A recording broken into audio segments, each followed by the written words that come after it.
მოგესალმებით ძვირფასო აბრეშუმის ტელემაყურებლებო. ტრადიციულად თავადი ლევან ლორთქიფანიძე მოგესალმებით და თქვენი მონამორჩილი გლეხი ოთარ შამათაღა.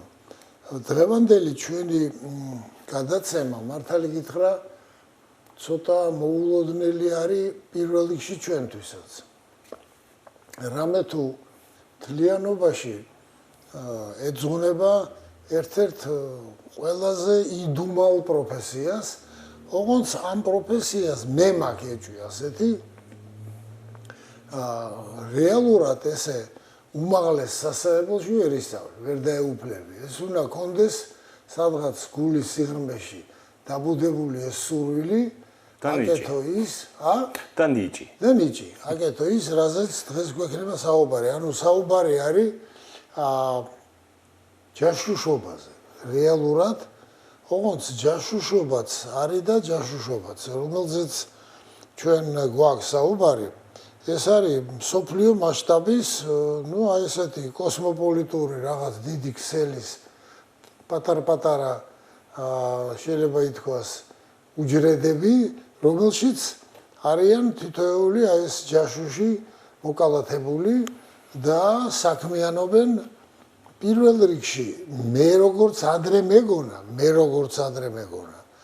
ჩემს ხმაწვილ კაცობაში მე მეგონა რომ ესენი საქმიანობენ მოდი ესე ალტრუისტული რაღაცა ლოგიკით რა რაღაცა ინტრიგა სულიერების თავგადასავლის სიყვარული და რაღაც ამ მასალებს როცა ვეცნობოდით და ლევანთან მქონდა ასე ვთქვათ შეხება იმ მხრივ რომ ზოგი პერსონაჟი ლევანმა თვითონ შემოგთავაზა ჯგუფს რომ მოდი რა ამაზეც დავილაპარაკოთ. როგორც გაირკვა მერკანტილიზმი საკმაოდ მნიშვნელოვანი ფაქტორია. ანუ შეიძლება დღევანდელი ტერმინით ვთქვათ ბიზნესი არ იყოს, მაგრამ იდეოლოგიური ბიზნესის ნაწილი არის. ეს არის ფაქტი.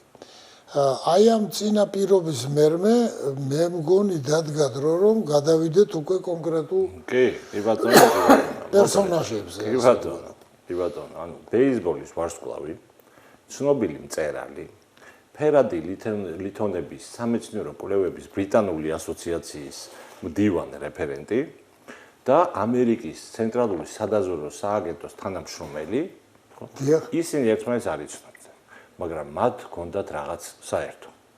მაშასე ორმაგი ცხოვრების სირთულეები და თავისებურებები შეშლილ სამყაროში. ისეთი კარგი შესავალი გააკეთა ლევანმა ლორთქიფანიძემ, რომ მართალი გითხრა მე თვითონ მომინდა პირდაპირ შემოგთავაზოთ პირველი კანდიდატურა, რომელიც გვაქვს ჩვენ და რაღაცნაირად თავისი დიდი შემოქმედებითი სივრცით არის ჩართული ამ ჯაშუშობაში. თუმცა არის, მოდი ასე ვთქვათ, რაღაცა უცხოური სიტყვის შესატყვისი შპიონაჟი და ეს ჯაშუშობა რაღაცა უფრო ქართული ეროვნული სულისკვეთებით არის ახსავსე. ლაპარაკი გვექნება ძალიან ცნობილ მწერალზე, გრეჰემ გრინზე. ანუ გრეჰემ გრინზე, რომელიც დაიბადა ინგლისში და დაიწყო მუშაობა MI6-ში. ანუ ესეთი სლენგური ნათქვამით არის Mi6, მაგრამ სინამდვილეში MI6-ია, ეს არის ბრიტანული სადაზვერვო სააგენტო, ძალიან ცნობილი, ისევე როგორც MI5, კონტრდაზვერვა და დაზვერვა და ეს ორივე სააგენტო საერთოდ განთქმულია იმით, რომ ბრიტანული ეს სპეცსამსახურები კლასიკური ჯაშუშობის, ასე ვთქვათ, სამსახურში იდგნენ ოდითგანვე. და ერთი წლის განმავლობაში გრეჰემ გრინი გაგზავნილი იყო აფრიკის კონტინენტზე, მდებარე ქვეყანაში სიერა ლეონეს ქალაქ ფრიტაუნში. მას ევალებოდა იმ გემების პოვნა, რომლებიც აფრიკიდან გერმანიაში იგზავნებოდა, სხვადასხვა ტვირთებით დახუნძულნი და მიზნებით დატვირთულნი.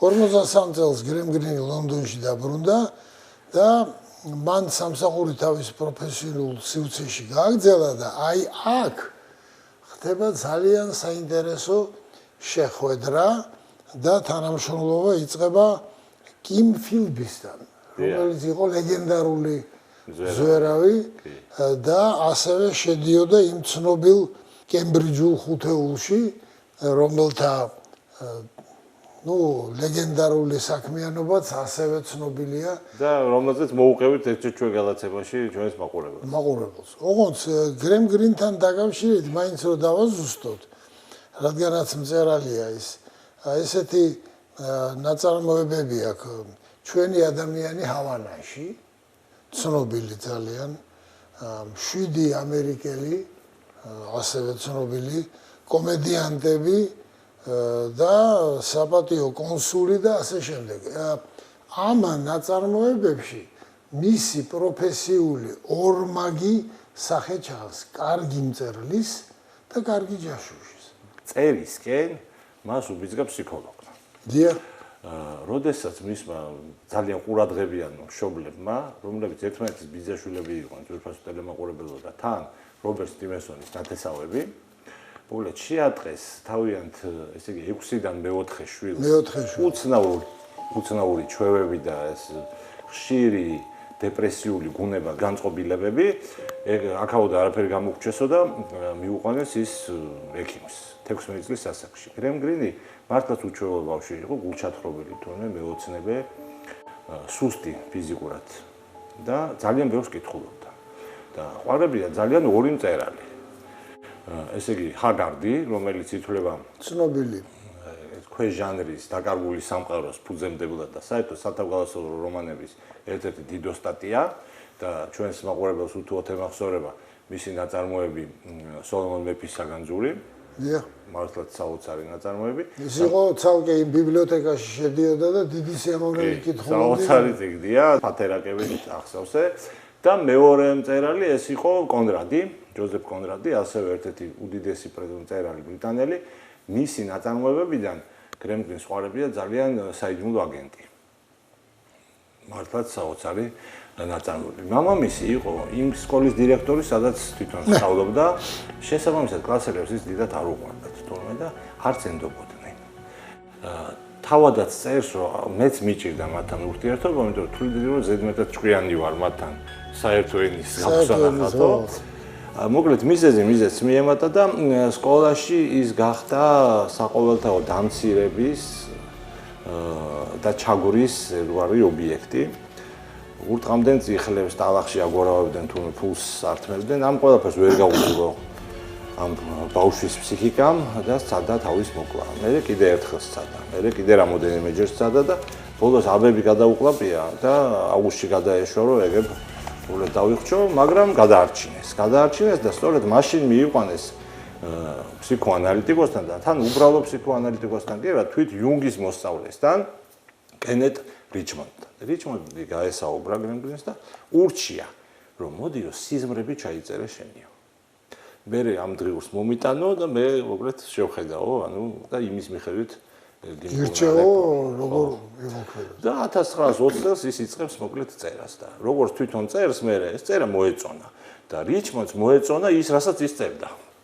მოკლედ შეაქო პაციენტი, რომ შენო ნიჭი გაქვს წერილობისო,აშკარად. და ამბობენ ამას ბიოგრაფები, რომ მისი მინიმუმ ორ ნაწარმოებში მისი სიზმრების ეს თემები ფიგურირებს, ასე ვთქვათ. შეეჩვია წერას, მაგრამ ვერ გადაეჩვია თვითკვლელობაზე ფიქრს. და ოქსფორდში სწავლის დროს რევოლვერი უყიდია, მიიდო თურმე საფეთქელზე და ცხოვრება არ იწვრის. ან რა უნდა იძლოდეს, რაც არ არსებობს. არადა ცოცხალი ვარ, გულის ცემა მაქვს, ფეხები მიკანკალებს, თვალები მიჭრელდება და ვგრძნობ. ვგრძნობ, რომ რაღაც უნდა შეიცვალოს. რაღაც საინტერესო უნდა გადამხდეს თავს. ნახოთ, დაველოდები რა მოხდება ხვალ. ამას წერს მას შემდეგ, რაც რევოლვერმა ვერ გაისროლა და რა ხდება ხვალ ზეგ და ანუ შემდეგ დღეებში, ხო? ის კარდინალურად ცვლის თავის ცხოვრებას, ცდის ბედს, გამძლეობაზე ამოწმებს თავის სხეულს, ბევრს ვარჯიშობს, 5 თვეშიო 6-ჯერ ითამაშა რუსული რულეტკა, ეგრეთ წოდება. მე ეს დუელი სიკვდილთან მობეზდა როგორც ჩანს, სადაც სულ იმარჯვებდა. მაგრამ ყველანი ის რა არის რუსული რულეტი? რუსული რულეტკა იცის ჩვენმა მაყურებელმა ალბათ ეს არის ერთ ტყვიას დებთ ბარაბანში რევოლვერის დავატრიალებთ და დოლურაში და მერე ვისვრით და ნუ ან გაგვიმართლებს ან არა. მას უმართლებდა. მე მობეზდა ესეც და წავიდა მოგზაურობა გადაწყვიტა და გაიგო რომ ლიბერიაში ცხოვრობდნენ იპოვეს აღმოაჩინეს კანიბალების ტომი და წავიდა მათ გასაცნობად მოკლედ გრემგრინი გზაში დაიკარგა გზაებნა ვიგერიებდიო ესე იგი გველებს ვირთხებსო მოსკიტებსო ციებ-ცხელება დაემართა თუნდაც გონება დაკარგა რამოდენიმე დღე ესე იყო მე რაღაც თავისთავად აიყვანა მოკლედ ხელში და მაინც განაგრძო ეს მოგზაურობა ამ დროს უკვე სიზმრებს აღარ იწერდა დღეუში. წერდა მოგზაურობის შთაბეჭდილებებს და ეს შთაბეჭდილებები მე აქცია წიგნად ერქვა ამ ნაწარმოებს მოგზაურობა რუკის გარეშე, რომელიც გამოსვლისთანავე, გამოქვეყნებისთანავე გახდა და აღიარეს მე-20 საუკუნის ერთ-ერთ საუკეთესო სათავგადასავლო ბრიტანულ რომანად. ეს რომანი მე წაიკითხა ერთმა მისმა ბიოგრაფმა. შერი გვარად და მოკლედ გადაწყვიტა იგივე მარშრუტის გამეორება. უკვე 21 საუკუნეში. ოღონდ გაცილებით უფრო მომზადებული რადგა გზას, იქ ჯიპით, მობილური ტელეფონით, ნავიგაციით, საკვებით, წამლებით და ჯგუფით. მიუხედავად ამისა, თუმცა რამოდენიმეჯერ ბერძზე გადარჩა სიკვდილს, მასაც დაემართა ციებ-ცხელება და ესე იგი სასწრაფო ოპერაცია გაუკეთეს, ნაწლავი ამოაჭრეს ამ კაცს. და ნუ მე რამოდენიმე თვე კიდე მკურნალობდა და ეს მოგზაურობა მან ვერ დაამთავრა. აქედანაც ჩანს როგორი გამძლე და მამაცი კაცი იყო გრემგრინი, ხო. ამ გამოცდილებამ, ძიმე გამოცდილებამ ვერ შეაშინა და შემდგომ მოგზაურობებში ირჩევდა მუდმივად ეს ყველაზე რთულ მარშრუტს. როგორ მოხდა Mi-6-ში?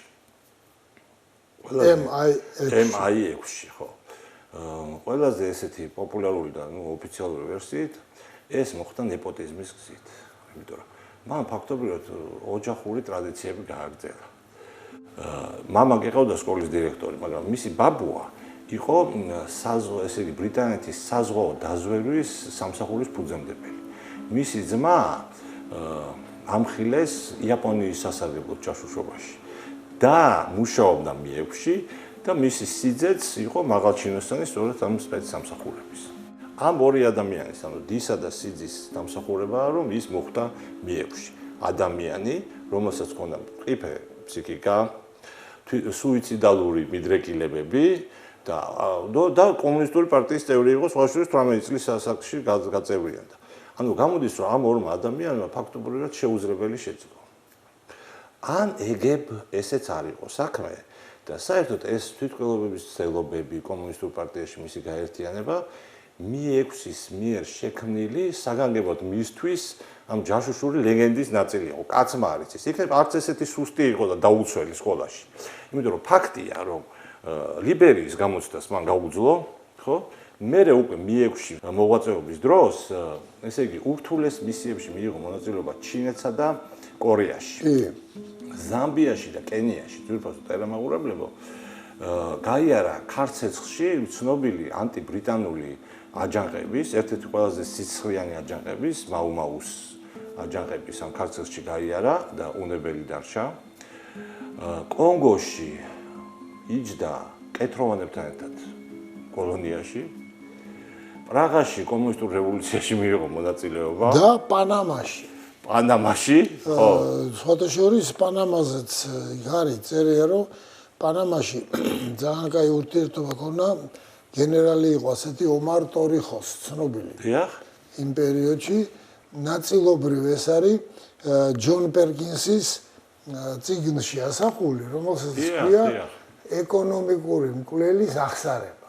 ძალიან თავისებური სათაური. ხდებით რა ფათერაკები გადახდა ამ კაცს.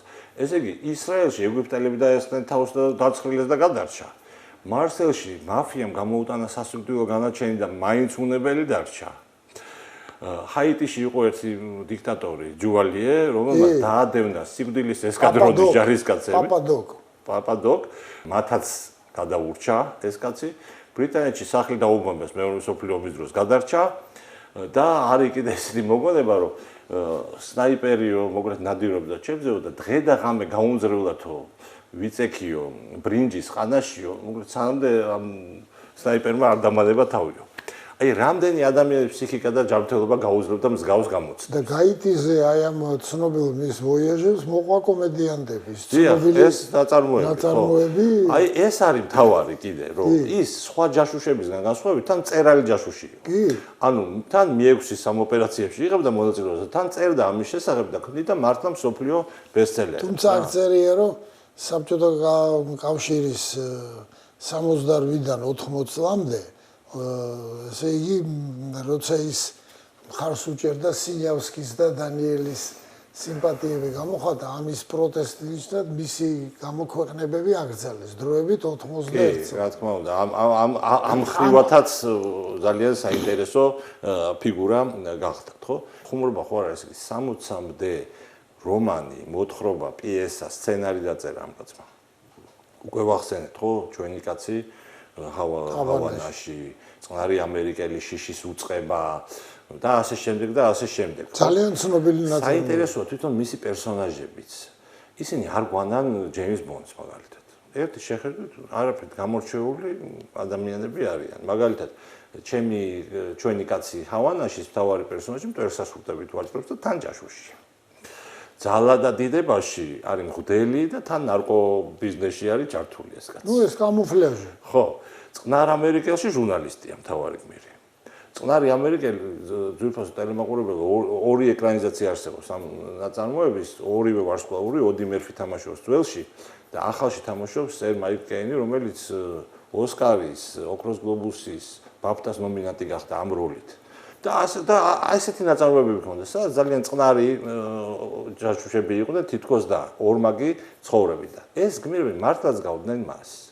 ამიტომაც ამბობენ, რომ მისი რომანები ავტობიოგრაფიული. ეს რაც შეეხება რომანებს, მაგრამ ძალიან შემოქმედებითად უდგებოდა ის თვითონ ამ საქმიანობასაც და სიერა ლეონე ვახსენეთ, სიერა ლეონეში მოღვაწეობის პერიოდში, ესე იგი ისეთ რაპორტებს ვაგზავნიდაო ლონდონში, რომ აი კარგ წერას რომ ესე იგი შეშურდებოდა მისი ასე ვთქვათ ამ ლიტერატურული ასე თუ უნარებისო. მისივე ნოუ-ჰაუ იყო მიექვსი რომ და დაინერგა ეს მე მიექვსი ეგრეთ წოდებული მობილური ბორდელები და ამ გასართობი დაწესებულებების მუშაკები მეძავები მოგლეთ ძალავდნენ სამხედრო საიდუმლოებებს სენეგალის გენერლებს ასე ვთქვათ და ძალიან იხეირა ამითი მიექვსმა თურმე ესე იგი აი ამ მოღვაწეობამ მისმა მრავალწლიანმა მას შეუქმნა ძალიან ესეთი კარგი სახელი. ეფექტური, ესეთი გამოცდილი ჯაშუშის, მაგრამ ერთი შეცდომა ყველა ჯაშუშს მოსდის, ხო? არის ასეთი ოქროს წესი თურმე იქ სპეცსამსახურებში, რომ არავის არ უნდა იმეგობრო, თურმე და არავის არ უნდა ენდო. ის არავის არ ემეგობრებოდა და არ ედობოდა ერთი კაცის გარდა კიმ ფილბის გარდა. ვახსენეთ კიმ ფილბი მასზე, აი ეს ადამიანი კემბრიჯის ხუთეულის წევრი, მას ერთ-ერთი გადაცემა უკვე მიუძღვენთ, ამიტომ ბევრ დროს აღარ დაგართმევთ ამ მხრივ, მაგრამ შეგახსენათ უბრალოდ, რომ ეს არის ის კაცი, სუპერმძვერავი, რომელმაც საბჭოთა სპეცსამსახურების დავალებით ქართველ პატრიოტ ემიგრანტებს ესე იგი ჩააგონა, რომ იქო მოკრეთო უნდა მოვაწყოთ ჩვენ აჯანყებაო საბჭოთა საქართველოში, ჩამოიტყუა ისინი საბჭოთა კავშირში, სადაც ფაქტობრივად ხაფანგში გააბადა სასაკლაოზე გაუშვა ეს ხალხი და ეს იგივე კაცია იმ ფილმი, რომელმაც მეორე მსოფლიო ომის პერიოდში 914 საიდუმლო დოკუმენტი ბრიტანული გადასცა მოსკოვს. მისი ღალატი და ორმაგი აგენტობა გვიან გამჟღავნდა 63 წელს. უკვე მაშინ, როცა საბჭოთა კავშირში ცხოვრობდა ეს კაცი. ამბობენ, რომ ძიმედ გადაიტანაო მეგობრის ღალატი გრემ გრინმა, მაგრამ იმავე წელს ინტერვიუში აი რას წერს. ეჭვი მქონდა, რომ ფილმი ორმაგი აგენტი იყო. მაგრამ ზუსტადაც რომ ცოდნოდა, რომ ეს ასე იყო, არ გავცემდი მას. მეგობრულად 24 საათს მივცემდი გასაქცევად, ხოლოდ მეორე დღეს ჩავაყენებდი საქმის კურსში მიექვსის ხელმძღვანელობას და დავიწყებდი მის ძებნას. რამოდენიმე წლის შემდეგ კიმ ფილბი იძლევა ინტერვიუს უკვე მოსკოვში და ეკითხებიან რომ წინა ცხოვრებიდან რა გენატრებაო. და მენატრებაო ერთი კარგიო ვისკის ბოთლიო, მოკლედ ერთი ვისკი მენატრებაო, ერთი ბოთლი და მენატრება გრემგრინი ვისთანაც ერთად ამ ბოთლს მოკლედ ჩავცლიდიო. რამოდენიმე წელიწადში ეს ნატვრა აუხდა კიმ ფილბის, რადგან გრემგრინი ჩავიდა მოსკოვში და მიაკითხა მას მოკლედ ვისკით. აქედანაც ჩანს რომ ცოტა უცნაური ჯაშუში იყო გრემგრინი და როგორც მისი ერთ-ერთი ბიოგრაფი წერს, მას თავად ფათერაკების საფრთხის შეგრძნება, სხვა ქვეყნების პოლიტიკურ ელიტაში ტრიალი, სისხლიან დიქტატორებთან ურთიერთობა და მათით манипуლირება, მომავალი თხზულებებისთვის მასალის შეგროვება ხიბლავდაო. აგროვებდა ასევე საყვარლების კოლექციასაც, სხვათა შორის და ამ კოლექციაში იყო უამრავი, ესე იგი, კინოვარსკვლავი, ბრიტანული პოლიტიკური ელიტის წარმომადგენლების მეუღლეები, საკუთარი მეუღლის მეგობრები, საკუთარი მეგობრების მეუღლეები და ასევე სხვადასხვა ეროვნების ადამიანები, ქალბატონები, მექსიკელები, ჩინელები, კორეელები და ასე შემდეგ და ასე შემდეგ. და მათ შორის ლამაზმანებიც და შეუხედავი ქალბატონებიც და მისი ესეთი გამოთქმა არსებობს, რომ როცა უშნო ქალიო ლამაზზე უფრო სახიფათოა. რადგან მას ვერ მიატოვებ თუ გარეწარი არ ახარო და ამ თავის სასიყვარულო თავგადასავლებს წერდა თავის რომანებში და ერთხელ ძალიან უსიამოვნო სიტუაციაში გაება, როდესაც ერთმა ძალიან გავლენიანმა პოლიტიკოსმა ბრიტანელმა პერმა საკუთარი თავი ამოიცნო მისი ერთ-ერთი ნაწარმოების პერსონაჟში მოტყუებულ ქმარში. და ცოტა ხანშივე გამოვიდა ეკრანიზაცია ამ ნაწარმოების, რომლის კინო პერსონაჟი ამ პერს ძალიან გავდა. მსახიობი. ამიტომ გაიქცა იმ პერიოდში სვაჟორის გრემგრინი გაიქცა ბრიტანეთიდან, ანუ უსიამოვნებებს აერიდა და დასახლდა ის შვეიცარიაში და დასახლდა ვევეში და ჩაპლინის მეზობლად, რომელზეც ერთ-ერთ გადაცემაში უკვე ჩვენ ვისაუბრეთ. ამ დროისთვის ის იყო ყველაზე ეკრანიზებადი ბრიტანელი მწერალი უკვე მე-20 საუკუნის და ამასთან ერთად იყო რეკორდსმენი ნობელის ლიტერატურულ პრემიაზე წარდგენების მხრივ. რეკორდსმენი, რომელსაც ეს პრემია აწერეს არასდროს და სიკვდილამდე ცოტა ხნით ადრე 86 წლის გარდაიცვალა. ის კიდევ ერთხელ წარადგინეს და კიდევ ერთხელ გაძბილებული დატოვეს და მაშინ ინტერვიუში ამბობს, რომ უამრავი პასუხი გაუცემელი კითხვა დამიგროვდა. დავიღალე და ცხოვრების გაგრძელებას აზრს ვეღარ ხედავ. და სიკვდილის წინ ცოტა ხნით ადრე თავის უკანასკნელ მეუღლისთვის უკითხია თურმე რომ ნეტა რატო გაგრძელდა ეს ყოველივე ამდენ ხანსა. და ეს კითხვაც პასუხი გაუცემელი დარჩა ძვირფასო ტელემაყურებელმა, იმიტომ რომ ამ პასუხს არ დაეულდა ხელში ჩააგდო თავის მეუღლის. სამწუხაროდ, ხო. სამწუხაროდ და აი სხვათა შორის კიმ ფილბისა და ამ ფონზე არის ასეთი ვინმე იყო უბრალოდ არტურ ოუენსი. დიახ. ძალიან ცნობილი, რომელმაც მეორე მსოფლიო ომის დროს პირველი ორმაგი აგენტი გახდა. ასე წერენ მის შესახებ და ზედმეტად ესეთი სახელები რაც აქვთ ხოლმე, მან ბრიტანელები თოლს უწოდებენ, თოლს. და გერმანელები, რომლებზეც მუშაობდნენ, ჯონი და ბირმენი. თუმცა წარმოშობით ოუენსი იყო უელსიდან და ადრეული ასაკიდანვე ჰქონდა ანტიბრიტანული შეხედულება, იმიტომ რომ იქ მოგეხსენება სეპარატიზმის კუნძულებია, უელსი, სკოტლანდია და ასე შემდეგ და ირლანდია მithumetes. და გერმანელებს აწოდებდა ინფორმაციას ბრიტანული იარაღის საწყობების და ასე შემდეგ. ოუენსმა მოახერხა სოლიდური თანხის გამომუშავება. აი ეს უცნაური დეტალი ძვირფასო ტელემაყურებლებო, სადაც ვლაპარაკობთ მედალევანი რო არის, ну, მოდი ასე ვთქვათ, ბიზნესის ელემენტები ამ ჯაშუშობანაში, კომერციული ჯაშუშობა. ეს ცოტა ჩემთვის პირადად რაღაცა უცნაური მომენტია, მაგრამ ნუ მეორე მხრივ ამით არსებობენ რა რაღაცნაირად. თუმცა ომის დაწყების შემდეგ არტურ ოუენსმა გადაწყვიტა, რომ შემდეგ დონეზე გადაეყანა, ის თვითონ დაუკავშირდა MI6 და გააფორმა მათთან კონტრაქტი. მათთან. და ახლა უკვე ის გერმანიას ბრიტანელი სამხედროების შესახებ ცრუ ინფორმაციას აწვდიდა და ამაში მოითმო გარკვეულად ხელი. ისევე როგორც ბრიტანეთს გერმანელი ჯაშუშების შესახებ აწვდიდა უფრო ობიექტ. როცა ომი დასრულდა იქ წერენ მის დახასიათებაში, არტური პენსიაზე გავიდა და გულუხვად დაჯილდოვდა კიდეც. აი ესეთი პარადოქსული სამყაროში ვართ. ვართ სამყაროში კიმ ფილბისა და არტურ ოუენსის გარემოცულ გრემ გრინთან ერთად. დიახ. და მე მგონი მოვიდა დრო, რომ დიახ. ჩვენ პირველი სიუჟეტი, ასე ვთქვათ, წარვადგინოთ, რომელიც ეხება ერთ ძალიან ცნობილ სპორტსმენს, რომლის ბიოგრაფიაშიც ასევე ნობელიანტი ერთი მეცნიერი ფიგურირებს, რომელმაც საბედისწერო როლი ითამაშა აი მის ბიოგრაფიაში. ვერნერ კარლ ჰაიზენბერგი, კვანტური მექანიკის ერთ-ერთი შემოქმედი, ნობელის პრემიის ლაურეატი, გერმანელი ფიზიკოსი.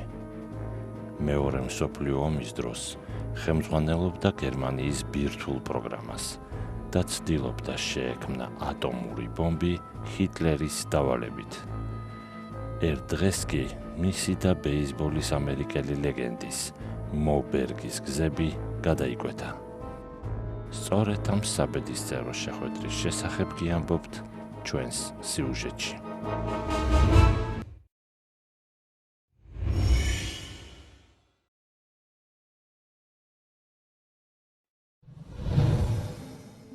ამერიკელი ებრაელი მორის, იგივე მო ბერგი თავისუფლად საუბრობდა 15 ენაზე.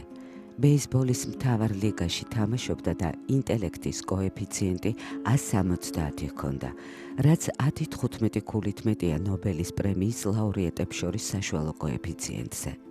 მაგრამ საინტერესო ის არის, რომ უცხო ენებისა და ბეისბოლის სიყვარულს ბერგი ცენტრალური სადაზვერვო სამმართველოს სტრატეგიული დავალებების შესრულებას უთავსებდა.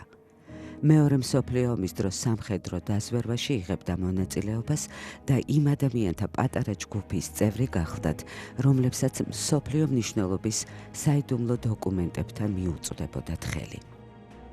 მომ, რომელიც 1902 წლის 2 მარტს დაიბადა, ბავშვობიდანვე ბეისბოლის თამაში დაიწყო და მალევე დიდ წარმატებას მიაღწია. საშუალო სკოლაში მო ბერგი ყველაზე ჭკვიან ბავშვად ითვლებოდა. აქ მან ლათინური და ბერძნული ენები აითვისა. მო შესანიშნავად საუბრობდა ფრანგულად. 1919 წელს მო პრინსტონის უნივერსიტეტში ჩაირიცხა, სადაც ესპანურს, იტალიურს, გერმანულსა და სანსკრიტს ასწავლიდნენ. 24 წლის ასაკში მორისი საოცარი მოთამაშე გახლდათ. 15 ენა იცოდა და უნივერსიტეტის ერთ-ერთი ყველაზე ერუდირებული სტუდენტიც იყო. ენების ცოდნა რომ დაიხვეწა 1922 წელს მორისმა იაპონია, ჩინეთი, კორეა, ინდოეთი, ეგვიპტე, კამბოჯა, არაბეთი, პალესტინა და საბერძნეთი მოინახულა. თანამედროვეთა თქმით ის უცხო ენებზე სრულიად უაქცენტოდ საუბრობდა. ესმოდა დიალექტები და ადგილობრივი მოსახლეობა ვერ არჩევდა, რომ ჩინური, ფრანგული ან სანსკრიტი მისი მშობლიური ენები არ იყო.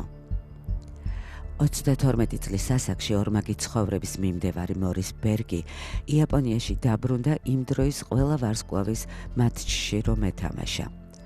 სანამ ამერიკის ყველა ვარსკვლავის ბეისბოლის გუნდის ძირითადი შემადგენლობა იაპონიის დედაქალაქში მორიგ საჩვენებელ მატჩს ატარებდა, ბერგი ჯანმრთელობის მდგომარეობის გაუარესების მომიზეზებით მოედანზე არ გავიდა და ადგილობრივ საავადმყოფოში ამერიკელი ელჩის ქალიშვილის მოსანახულებლად წავიდა. საავადმყოფოში შესვლისთანავე ბერგი ლიფტით შენობის სახურავზე ავიდა, რომელიც ტოკიოს ერთ-ერთი ყველაზე მაღალი ცათამბჯენია.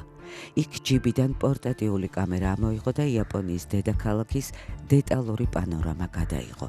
შემდეგ კი შენობიდან ისე გავიდა, გოგონა არც ნახა. იაპონელების მიერ პერლ ჰარბორზე თავდასხმის შემდეგ შეერთებული შტატები მეორე მსოფლიო ომში ჩაერთო. ეს მასალები წარმოუდგენლად აქტუალური გახდა და მათი ავტორი ენების ცოდნითა და ენციკლოპედიური განათლებით ღირებულ რესურსად იქცა. ბერგის ერთ-ერთ ბიოგრაფს მიაჩნია, რომ ბეისბოლის მოთამაშე სტრატეგიული სამსახურის სამმართველოს, რომელიც შემდეგში ცენტრალურ სადაზვერვო სამსახურად იქცა, ნელსონ როკფელერმა ურჩია. მან ბეისბოლისტი წვეულებაზე გაიცნო. ცნობილი მაგნატის შვილიშვილი მოიხიბლა მისი განათლებით და თვისებებით. ასე თუ ისე 1942 წლის 5 იანვარს მორის ბერგი ადმინისტრაციის მთავარ ოფისში გამოიძახეს, სადაც მას სამშობლოს საკეთილდღეოდ სამსახური შესთავაზეს. პოლიგონზე წვრთნების დროს ბერგმა მებრძოლისა და სნაიპერის პროფესიებიც აითვისა. ასე რომ ყოფილი ბეისბოლის მოთამაშე პროფესიონალ სნაიპერად იქცა. 1943 წელს ბერგმა ფრონტის წინა ხაზზე წასვლა მოითხოვა. ადმინისტრაცია მის მოთხოვნას მხარი დაუჭირა და მორისი ოკუპირებულ იუგოსლავიაში გაგზავნა, რათა შეეგროვებინა ინფორმაცია წინააღმდეგობის ძალების შესახებ, რომელთა დაფინანსებასაც ამერიკა აპირებდა. 41 წლის ასაკში ბერგი პარაშუტით იუგოსლავიაში გადახდა, რომ გაერკვია მოკავშირეებს, რომელი პარტიზანული დაჯგუფებისთვის უნდა დაეჭირათ მხარი. ბერგის ანგარიშის მიღების შემდეგ უინსტონ ჩერჩილმა ბრძანება გასცა სრული მხარდაჭერა იატაკქვეშა მებრძოლ მარშალ ტიტოსთვის გაეწიეთ, რომელიც მოგვიანებით იუგოსლავიის პრეზიდენტი გახდა.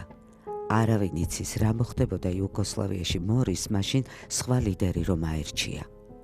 1943 წლის ბოლოს ბერგი პროექტ აზუსაში ჩართეს, რომლის მიზანიც იტალიელი ფიზიკოსების გამოკითხვა იყო. 1944 წლის მაისიდან დეკემბრის შუა რიცხვებამდე ბერგი ევროპაში მოგზაურობდა. ფიზიკოსებს ესაუბრებოდა და ცდილობდა ზოგიერთი მათგანი დაერწმუნებინა ევროპიდან წასულიყვნენ და ამერიკისთვის ემუშავად. დეკემბერში სტრატეგიული სამსახურის სამმართველომ მიიღო ინფორმაცია, რომ ნობელის პრემიის ლაურეატი და წამყვანი გერმანელი ფიზიკოსი ვერნერ ჰაიზენბერგი შვეიცარიის ქალაქ ციურიხში ლექციას კითხულობდა. ბერგს ლექციაზე დასწრება და იმის დადგენა დაევალა ატომური ენერგიის სფეროში ჰაიზენბერგის საქმიანობა ეხმარებოდა თუ არა გერმანელებს ატომური ბომბის შექმნაში.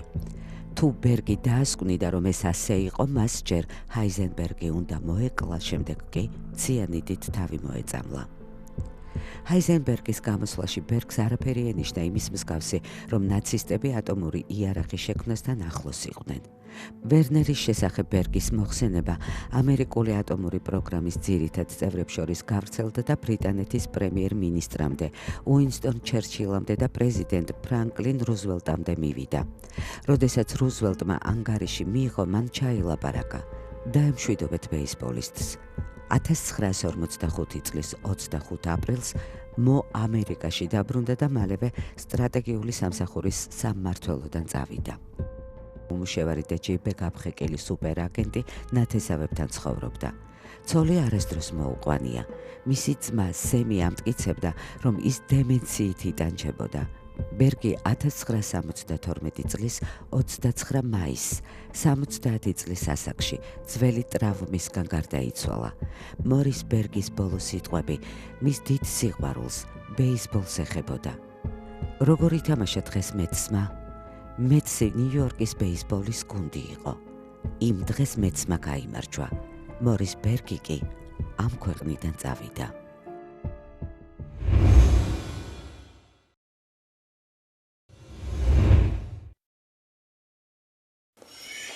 მაშასე ძვირფასო აბრეშუმის ტელემაყურებელო, ნახეთ ჩვენ ძალიან საინტერესო ჩემი აზრით სიუჟეტი.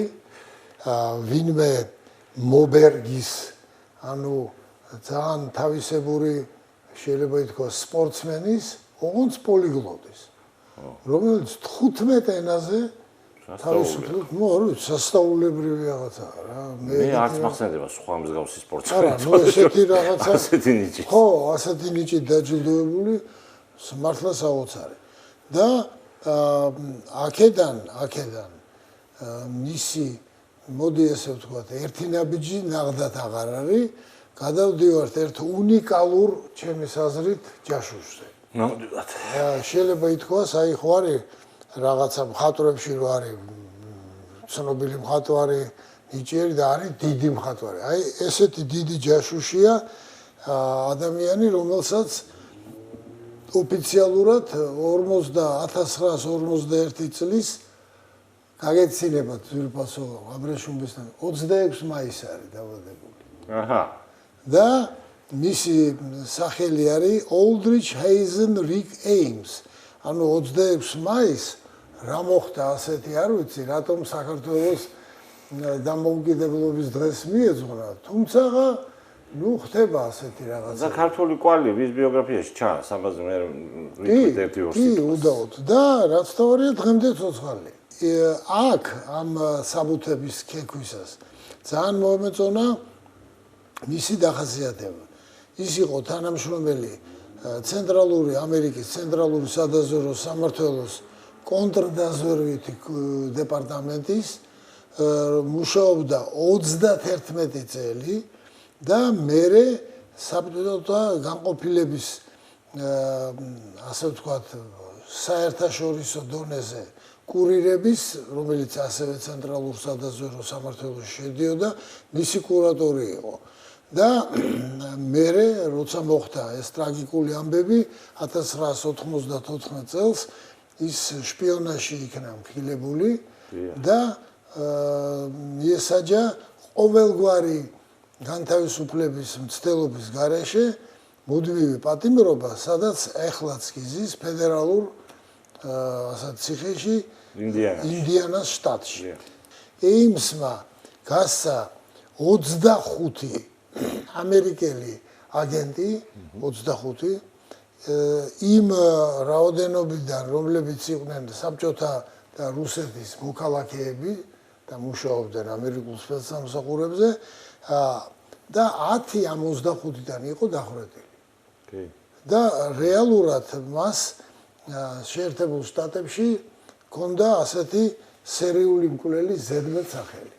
Aldrich Ames, იმიტომ რომ საშინელებებია ჩადენილი რა, საშინელებები. ხო და აი ამიტომაც სხვადასხვაშორის ერთ-ერთი საჯარო გამოსვლის დროს ბილ კლინტონი იტყვის, რომ ეიმსმა უდიდესი ზიანი მიაყენა შტატების ისე გარეგნობა შვედიერი გარეგნობა ისეთი ბიჭი როენდობი. აი იმას გავს რაღაცნაირად კინომსახიობსაც. კი. Aldrich Amesისა და საბჭოთა სპეცსამსახურების მეგობრობამ გასტანა 8-9 წელიწადი. და ამ მეგობრობამ 4 მილიონ ნახევარი დოლარით გაამდიდრა ეს ორმაგი აგენტი. კიდე უფრო მეცაც გამოიმუშავებდა მოულოდნელად რო არ გაშიფრულიყო ეს კაცი. ყველაფერი კი დაიწყო ასე 1985 წელს ის მიადგა ამერიკის საელჩოს. აი ეს ბოდიში საბჭოთა კავშირის საელჩოს ამერიკაში. დააკვირდით ძვირფასო აბრეშუმის ტელემაყურებელო ამ ირონიულ მომენტს.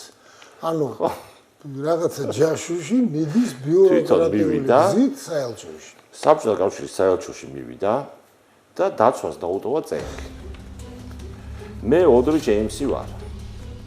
CIA-ის კონტრდაზვერვის სამსახურის აღმოსავლეთ ევროპისა და საბჭოთა კავშირის განყოფილებების თანამშრომელი. საოცრება. 50,000 დოლარის სანაცვლოდ მზად ვარ მოგაწოდოთ ინფორმაცია საბჭოთა კავშირში მოღვაწე 3 აგენტის შესახებ, რომელიც ეხლახან გადმოვიბირეთ. მეორე დღესვე თავი დაიზღვია იმისმა, მივიდა და CIA-ში განაცხადა, რომ მე ვიყავიო საბჭოთა კავშირის საელჩოშიო, რატო? რომ ესე იგი მიზანში მიყავს ამოღებული ერთი კაციო, გადასაბირებლად, გადმოსაბირებლადო, იქაურიო თანამშრომელი. და არ მოვიდაო შეხვედრაზე და ამიტომ მივედიო რომ დამეზვერა სიტუაცია. არავინ ამას არ მიაქცია ყურადღებას, სხვადასხვაშორის არ იეჭვა. ესეთივე აგენტმა ასეთ ხო ეტყობა, ასეთ ხმაურიანმა აგენტმა, არავინ არაფერი არ იეჭვა CIA-ში, რითიც საბედისწერო შეცდომა დაუშვეს როგორც აღმოჩნდა. მათგან განსხვავებით, საბჭოთა სპეცსამსახურები დიდი ყურადღებით და ინტერესით მოეკიდნენ ამ წინადადებას ეიმსის და დაიწყეს მოკლედ მისი ბიოგრაფიის გარკვევა, მისი ვინაობის გარკვევა და აღმოაჩინეს, რომ ის მართლაც მუშაობდა CIA-ში, მართლაც მუშაობდა საბჭოთა განყოფილებაში და ამასთან ერთად არაერთხელ დადგა ამ სპეცსამსახურებიდან გარიცხვის, ასე ვთქვათ, საფრთხის წინაშე, ხო. რადგან სვამდა თურმე ბევრს და მოდიდან უდალევ და ამერიკის მთავრობას თურმე აკრიტიკებდა, ესე საჯაროდ ლანძღავდა. და გარდა ამისა, საბედისწერო შეცდომა დაუშვა კინაღამ თვითონ, როდესაც საიდუმლო მასალებით სავსე ჩანთა დარჩა ნიუ-იორკის მეტროში. მატარებელში სკამზე. ბედად FBI-მ უფრო ადრე იპოვა ეს დაკარგული დოკუმენტები, ვიდრე ვინმე სხვა. და ამიტომ ესე სამაგალითოდ თქვათ არ ვიდრე დასაჯეს. სხვა FBI. სხვა სპეცსამსახურებმა არ დასაჯეს ესე სამაგალითოდ, უბრალოდ კომფორტის ზონას მოაშორეს ანუ ნიუ-იორკს და გადაიყვანეს ის მექსიკაში.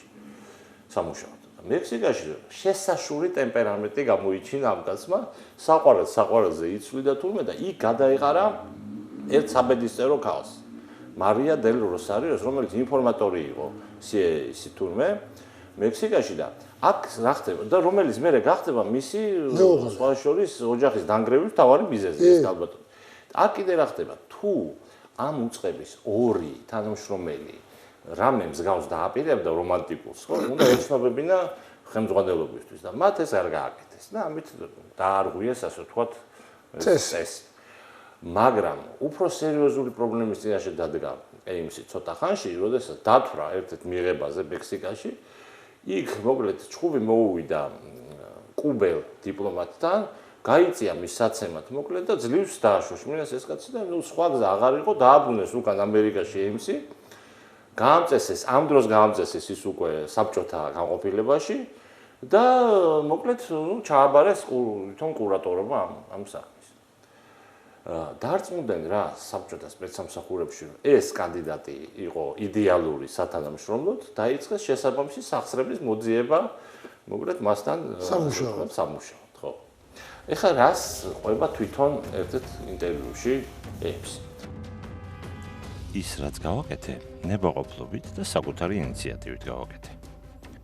ჩემს ღალატს რამოდენიმე მოტივი ჰქონდა, მაგრამ მთავარი მიზეზი მაინც პრაგმატული, ანუ ფინანსური მოტივი გახლდათ. ეს იყო ჩემი ცხოვრების ურთულესი პერიოდი. საყვარლის გამო ცოლს დავშორდი, სვამდი, ცენტრალური სადაზვერვო სააგენტოს რამოდენიმე ოპერაცია ჩემი შეცდომების გამო ჩავარდა, ვალები დამიგროვდა.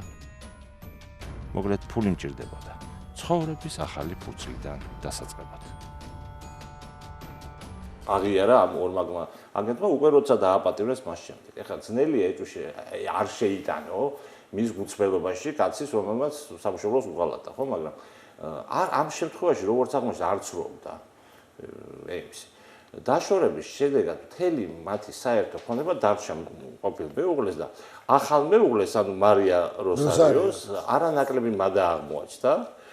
ესე იგი, $400 ხარჯობდა მარტო მექსიკაში სალაპარაკოთო ნათესავებთან ყოველთვიურად. და გარდა ამისა, თუმე უაზროდ ფლანგავდა ფულს. როდესაც მათ ორივეს დააკავებენ, სახლიდან ამოიღებენ 60 ქალის ჩანთას. აბა 500-ზე მეტ წყვილ ფეხსაცმელს ქალისაც და სადაც 165 შეკვრა კოლგოც თუმე. მაგრამ ეს მოხდება მე 85-ში 85 წელს დაუბრუნდეთ. ახლა რას ყვება თვითონ AMC. დოკუმენტების შენობიდან გამოტანა ჩემთვის არანაირ პრობლემას არ წარმოადგენდა. რადგან დარწმუნებული ვიყავი, რომ მე არავინ გამჩნდა. დებდი საიდუმლო მასალებს ჟურნალ გაზეთებში და წინასწარ შეთანხმებულ ადგილზე ხვდებოდი საბჭოთა საელჩოს წარმომადგენელს. აქ კიდე ერთი საინტერესო დეტალი არის, რომ ის რომ ხვდებოდა საბჭოთა მოქალაქეებს იქ და დიპლომატებს CIA-ის თვლიდა, რომ ეს იყო მისი მუშაობის ნაწილი, რომ თითქოს და ის ამას იყენებდა, რომ გადაებირებინა ეს ხალხი და ჯერ ვერავინ ვერ მოვიდა, ასე ვთქვათ, ბოს რომ ამ შემთხვევაში თვითონ იყო უკვე გადაბირებული. ეს იმდენად მარტივი სქემა მოიფიქრა AMC-მა, რომ ეს ძალიან დიდხანს რჩებოდა ის დაუსჯელი რა. ამას ესე იგი გამოძიებას, რომელიც დაიწყო იმდენად გამოჩნდა, რომ იქ საიდუმლო მასალები გადიოდა, გაჟონა ინფორმაცია. რამოდენიმე ფაქტორი იყო, რამაც ხელი შეუშალა გამოძიებას. პირველი ის იყო, რომ თავიდანვე უარყევეს ვერსია, რომ ვინმე მოღალატე იყო უწყებაში. ეს თავიდანვე უარყვეს CIA-ში და გაიშვირეს თითი FBI-ისკენ და დაიწყეს მოკლედ გამოძიება, რომ ვინმე FBI-ში ხო არ არის მოღალატე. ეს ერთი. მეორე დაიწყეს მათი საელჩოს, ამერიკის საელჩოს საბჭოთა კავშირში აი მის ჭხრეკა, რომ რამე მოსასმენი აპარატები ხომ არ არისო და ვერ იპოვეს.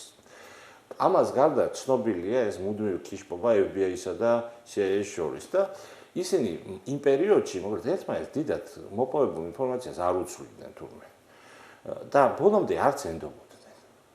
და გზაკვალი აურიათ კიდე ამ გამომძიებლებს იმ ამბავმა რომ ედვარდ ლი ჰოვარდი გაიშიფრა ამ დროს, რომელიც საბჭოთა კავშირში გაიქცა, რომელიც აღმოჩნდა რომ ასევე მუშაობდა საბჭოთა სპეცსამსახურებზე და ჩათვალეს რომ აი ეს მოღალატე არის ჰოვარდი.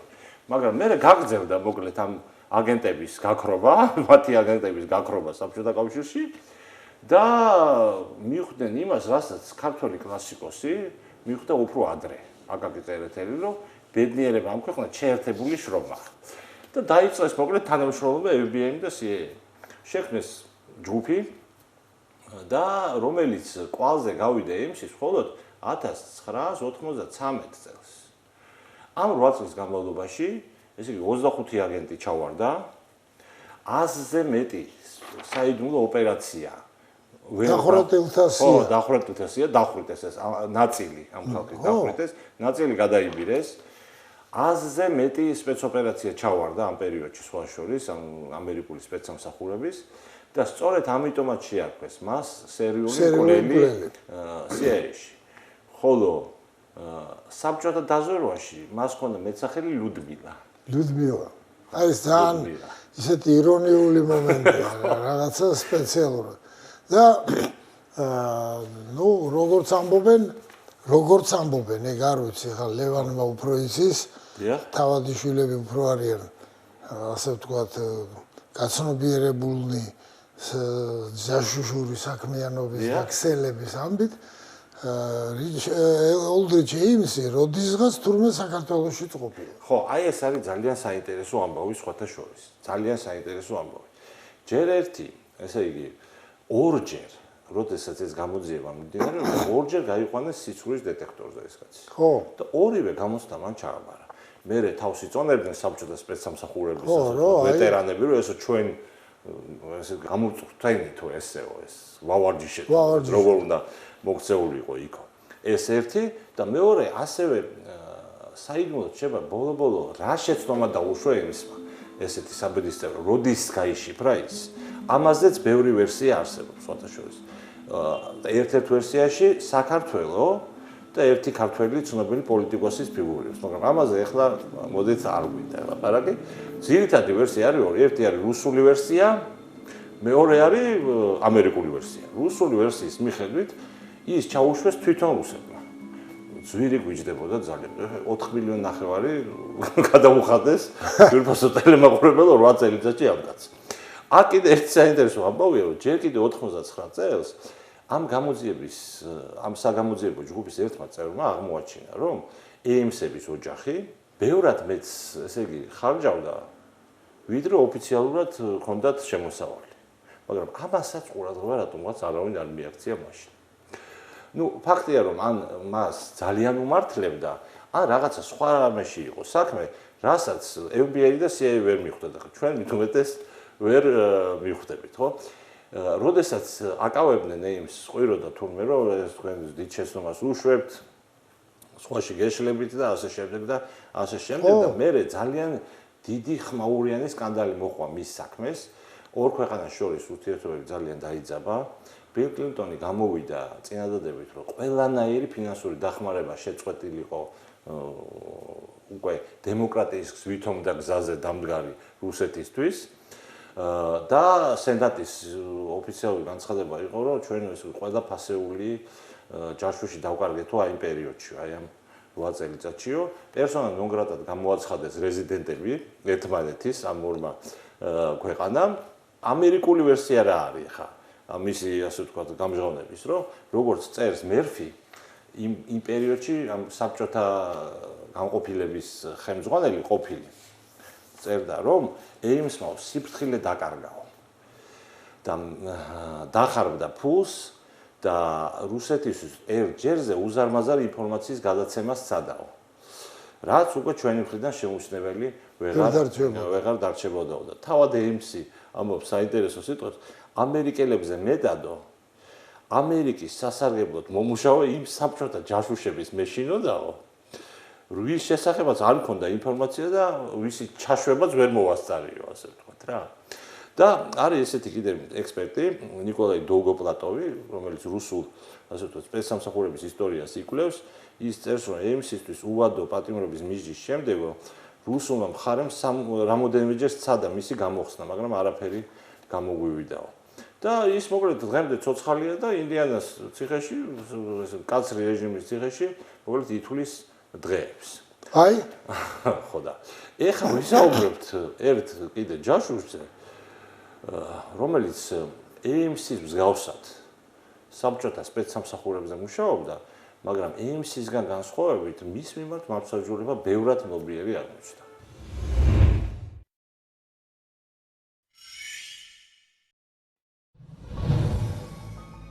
1999 წელს ბრიტანელი რეპორტიორები, რომლებიც ლონდონის გარეუბანში მცხოვრებ ხანდაზმულ ქალბატონთან სასაუბროდ ემზადებოდნენ, სიამოვნებისგან ხელებს იფშნედნენ. სკანდალური ამბავი ჩაუვარდათ ხელში. ელოდნენ, რომ მოხუცი მოინანიებდა საკუთარ ცოდვებს. თავის მართლებას დაიწყებდა და იმასაც დეტალურად დაფქვავდა, როგორ და რაში დახარჯა ღალატისთვის რუსებისგან აღებული ფული. არაფერს ვნანობ და ზუსტად ისევე მოვიქცეოდი დაუფიქრებლად. გამოაცხადა 87 წლის ქალმა. რეპორტიორებს გაოგნებისგან თვალები შუბლზე აუვიდათ. მელიტა ნორვუდი შეტრიელდა. შვიდად შევიდა სახლში და ზურგს უკან კარი მოიჯახუდა. უშიშროების სახელმწიფო კომიტეტისგან მას კაპიკიც არ აუღია. მე უბრალოდ ლენინზე ვიყავი შეყვარებული, აღიარა შემდეგ ჯაშუშმა. ის ლონდონის სამხრეთ-აღმოსავლეთში ცხოვრობდა, სახლში, რომელიც ჯერ კიდევ 1927 წელს კრედიტით შეიძინა, უვლიდა ყვავილებს, აცხობდა ღვეზელებს. მეზობლებს მოხუცი უსათნოეს ქმნილებად მიაჩნდათ, თუმცა ახირებები მასას ჰქონდა. კომუნისტურ იდეებს თანაუგრძნობდა და აგიტაციას ეწეოდა, რომ მემარცხენე გაზეთი Morning Star-ი გამოეწერათ. და აი, 1999 წელს მოხუცის სახლთან ჟურნალისტები მოწვივდნენ. თურმე ბუზღუნა მოხუცი 40 წელი ჯაშუშობდა თავისი ქვეყნის, დიდი ბრიტანეთის წინააღმდეგ, საბჭოთა კავშირის სასარგებლოდ. საბჭოთა კავშირს ევროპაშიც ბევრი მხარდამჭერი ჰყავდა. ისინი, ვისაც მიაჩნდათ, რომ საბჭოთა სახელმწიფოს არსებობის უფლება ჰქონდა. რუსებს ვაღმერთებდი, მაგრამ ვცდილობდი დამემალა ეს და შეყვარებული ვიყავი ლენინზე. თქვა მან ინტერვიუში გამოაშკარავების შემდეგ. 1922 წელს მელიტამ ბრიტანეთის ფერადი ლითონების კვლევის ასოციაციაში მდივნის თანამდებობაზე დაიწყო მუშაობა. 24 წლის ასაკში ის დიდი ბრიტანეთის კომუნისტურ პარტიას შეუერთდა. მალევე დაქორწინდა კომუნისტთა პროფკავშირის წევრ ჰილარი ნორვუდზე. ჯაშუშად მომუშავე ადამიანის კვალობაზე ის ზედმეტად თვალშისაცემი იყო, მაგრამ საქმე ისაა, რომ მელიტა ნორვუდს ამაზე არც უფიქრია. უბრალოდ ბრიტანელმა თანამოაზრეებმა გოგონას უთხრეს, რომ მას ჰქონდა შესაძლებლობა საბჭოთა კავშირს დახმარებოდა, რაზეც სიხარულით დათანხმდა. სტრუქტურა, რომელშიც მელიტა მუშაობდა, პასუხისმგებელი იყო შენადნობების კვლევისა და მაღალი ტექნოლოგიების სფეროში საქმიანობის კოორდინაციაზე. ასეთი ინფორმაცია საბჭოთა მეცნიერების დიდი ინტერესი იწვევდა. დივან რეფერენტი ნორვუდი მის ხელში მოხვედრილ დოკუმენტებს ასლებს უღებდა და შემდეგ ბრიტანეთში საბჭოთა დაზვერვის მეკავშირე რეზიდენტს გადასცემდა. მოსკოვში აგენტი, რომელმაც ფსევდონიმი ჰოლა მიიღო, ძალიან ფასობდა. ჰოლა 40-იანი წლების ბოლოს სუპერ აგენტად გადაიქცა. ბრიტანეთის ფერადი ლითონების სამეცნიერო კვლევების ასოციაცია იყო ერთ-ერთი წამყვანი ორგანიზაცია პროექტში საგვირაბო შენადნობები. ნიკელისა და სპილენძის კვლევებში, რომელთა დახმარებითაც მეცნიერები ცდილობდნენ ურანის იზოტოპები მიეღოთ და შეექმნათ ატომური ბომბი. მელიტას წყალობით ინგლისელთა ყველა მიღწევა უმალვე ინერგებოდა საბჭოთა საწარმოებში. საბჭოთა კავშირის მთავრობაში კი ბრიტანული ბირთვული ბომბის შესახებ უფრო მეტი იცოდნენ, ვიდრე გაერთიანებული სამეფო სამინისტროებში. პროექტის შესახებ იცოდა პრემიერ-მინისტრმა კლემენტ ეტლიმაც. მან კატეგორიულად აუკრძალა ყველა მეცნიერს საგვირაბო შენადნობების მთავრობის ხდომაზე ხსენება და ამას იმით ხსნიდა, რომ არ შეიძლება ყველა სანდო საიდუმლო ინფორმაციაო. ეტლის ეჭვის არ ეპარებოდა, რომ ეს ყველა, კერძოდ კი სწორედ ნორვუდი, უკვე დაეხმარა საბჭოთა კავშირს ატომური ბომბის აფეთქებისთვის 1949 წელს და ამის გაკეთება რუსებმა ინგლისელებზე 3 წლით ადრე შეძლეს. მაგრამ მელიტას ცოდვები დიდი ბრიტანეთის წინაშე ამით არ ამოწურულა. თავმდაბალი მდივანი ქალი საჭირო ჩინოვნიკებსა და მეცნიერ თანამშრომლებს წარმატებით იბირებდა კომუნისტური პარტიის მომხრეთა რიგებში. დისციპლინიანი და ერთგული აგენტი, რომელიც ყველაფერს აკეთებს, რაც მასზეა დამოკიდებული, რათა დაეხმაროს საბჭოთა დაზვერვას, ასე ჩაწერეს ნორვუდის საქმეში უშიშროების სახელმწიფო კომიტეტის აგენტებმა. მელიტა ნორვუდმა ფასდაუდებელი დახმარება გაუწია საბჭოთა კავშირს. 1958 წელს საიდუმლო ბრძანებულებით მას წითელი დროშის ორდენი მიენიჭა. საბჭოთა დაზვერვასთან თანამშრომლობა 1971 წლამდე გაგრძელდა. შემდეგ პენსიაზე გასვლის ასაკს მიუახლოვდა და საბჭოთა თანამებრძოლებს ვეღარ დაეხმარებოდა. მეგონა რომ დაუსჯელი გადავრჩი, აღიარა ჰოლამ გამოაშკარავების შემდეგ. მელიტა სრულიად შემთხვევით გამოაშკარავეს. ეს არასდროს გამჟღავნდებოდა საბჭოთა კავშირის უშიშროების საარქივო განყოფილების თანამშრომლის ვასილი მიტროხინის გარეშე. 1992 წელს მან გადაწყვიტა ცხოვრება აეწყო. მიტროხინმა რუსეთიდან გაიტანა 6 ჩემოდანი დოკუმენტებით, რომლებიც ასახავდა საბჭოთა საგარეო დაზვერვას 1930-დან 1980 წლამდე. მიტროხინს ჰოლასგან განსხვავებით ჯილდოს იმედი ჰქონდა. თავისი ქვეყნიდან გაქცეულმა გაწეული სამსახურისთვის ბრიტანეთის მოქალაქეობა, სახლი და სიცოცხლის ბოლომდე პენსია მიიღო. მიტროხინის მიერ გადაცემული დოკუმენტებიდან დიდი ბრიტანეთის კონტრდაზვერვამ ბევრი საინტერესო რამ გაიგო. ჯაშუშებს შორის მელიტას სახელიც ეწერა. ბრიტანეთის პარლამენტში ერთი სკანდალი ატყდა. ჩინოვნიკები მოითხოვდნენ ციხეში ჩაესვა 87 წლის მოხუცი, რომ მას მთლიანად გადაეხადა საზღაური 40 წლიანი ღალატისთვის. მაგრამ შინაგან საქმეთა მინისტრი ჯეკ სტროუ, როგორც ჭეშმარიტი ინგლისელი, სიმშვიდეს ინარჩუნებდა. მან კატეგორიული უარი განაცხადა. თავად ნორვუდი უსაზღვროდ იყო გაოცებული, რომ გაშიფრეს. მე ვფიქრობდი ვერ მომაგნებდნენ. თუ ციხეში ჩამსვამენ, ბოლოს და ბოლოს მარკს დავიკითხავ. მას ჩადენილი სულაც არ მოუნანიებია. მინდოდა რომ რუსეთს შესძლებოდა ლაპარაკი დასავლეთთან, როგორც თანაბარს თანაბართან. ანალოგიურ ვითარებაში მე კვლავ ისე მოვიქცეოდი. მელიტას მეზობლებს მოხუცი არ დაუგმიათ. ისინი კვლავინდებურად უღიმოდნენ, ესალმებოდნენ და სიამოვნებით იღებდნენ მისგან Morning Stars დასაკითხად. აი, მისი 50 წლის ქალიშვილი კი გაოგნებული გაჰყვიროდა. მე სულაც ამცნობია დედაჩემი. მელიტა ნორვუდი ლონდონში 2005 წლის 2 ივნისს 93 წლის ასაკში წავიდა ამ ქვეყნიდან. მან იმ კაცზე მეთხან სიცოცხლა, ვინც უღალატა. არქივისტი მიტროხინი დიდ ბრიტანეთში 2004 წლის იანვარში ფილტვების ანთებით გარდაიცვალა.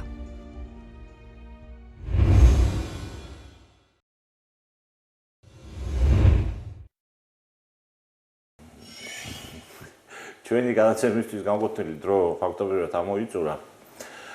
ამიტომ შემდგომ გადაცემაში ჩვენს განვაგრძობთ ამავე თემაზე საუბარს და უკვე მოუხელთებელი ქართველი ჯაშუში ქალის შესახებ მოუყვებით ჩვენს მაყურებელს. მოვალ შეხვედრამდე შეშლილ სამყაროში.